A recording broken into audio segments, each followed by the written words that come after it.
ultra-wide monitors are taking over. There's no point hiding it, we know it's happening, from the fact that it's now an ultra-wide display master race subreddit, to the fact that the Samsung Odyssey Neo G9 has been selling like hotcakes, and to the fact that companies are constantly trying to outplay themselves and produce the most competitive ultra-wide display.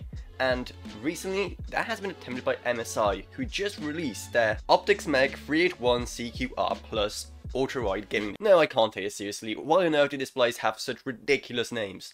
Really? I don't want to memorize the whole alphabet as arranged by a toddler just to recommend a monitor to people. Anyway, that's a rant for another day, because unlike its name, this monitor is actually pretty good. It's what I like to call the sensible man's ultra-wide display, because it's not as over the top as something like a Neo G9, but it still has pretty much everything you need. It is a 3840 by 1600 ultra-wide display, meaning that it actually has more vertical pixels than the Neo G9. However, it's just a 38-inch 21 by 9 aspect ratio screen, so it's definitely less extreme than the Neo G9, which was basically just two 16 by 9 monitors stuck together. But the high resolution combined with the 175Hz refresh rate will sure make for a great, crispy and smooth gaming experience. Combined with that, the fact that it has support for HDR600, which sure isn't the best in the world, but it's better than nothing, and the fact it uses an IPS panel. I mean, this sounds like every gamer's dream, right? And sure, some of the things like the refresh rate may not sound that impressive when compared to other ultra-wides that do have 240Hz,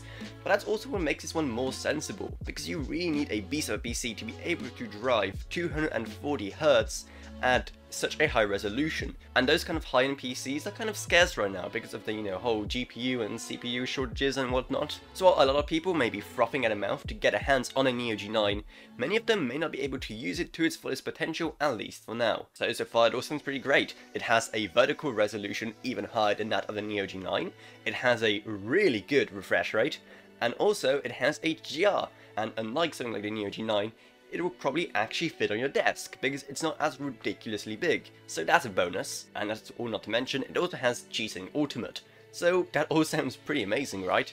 Well yeah, but it's not all sunshine and rainbows. Like I mentioned already, the HDR could be higher, it's only at HDR 600, and that of course also translates to the peak brightness of this monitor only being 600 nits. But also look closely at the video inputs. It only supports HDMI 2.0 and DisplayPort 1.4. That means if you're running HDMI, you won't be even able to use this monitor at its highest refresh rate. I have no idea what excuse they have for a brand new monitor to not support HDMI 2.1.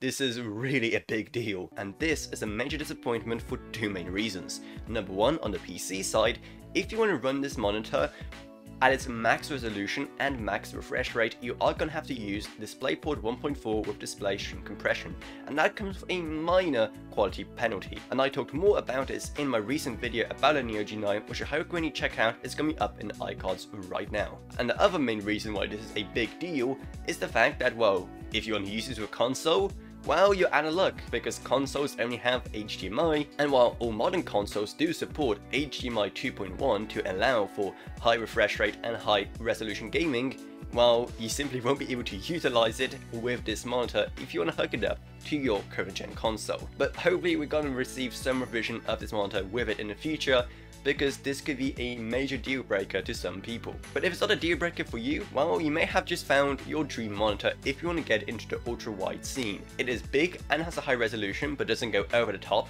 It has a high refresh rate, it has G-Sync Ultimate, it has HDR, it has pretty much everything you could want. But while we don't know the price yet, we can also assume it's going to be way more affordable than some of the crazy ultra-wide monitors we've been seeing recently. So this is definitely not a monitor for everyone still, but for people who want a very reasonable and sensible ultra-wide, curved, high resolution and high refresh rate monitor, I mean, this thing really has it all. And if you want to see me review monitors like this one in the future on this channel, then the best way to ensure that will happen will be to 1. Subscribe, and 2. Support this channel on Patreon, which is going to be down in the video description below, because even $1 a month goes a long way to help out this channel and allows us to make way better videos on way more interesting topics, like for example being hands-on with a monitor like that. I'd also love to thank my existing patrons Gavin Burns, Ryan, LKB, Meg Sumner, Shane Allcroft, Lance B and Comic Age Clothing.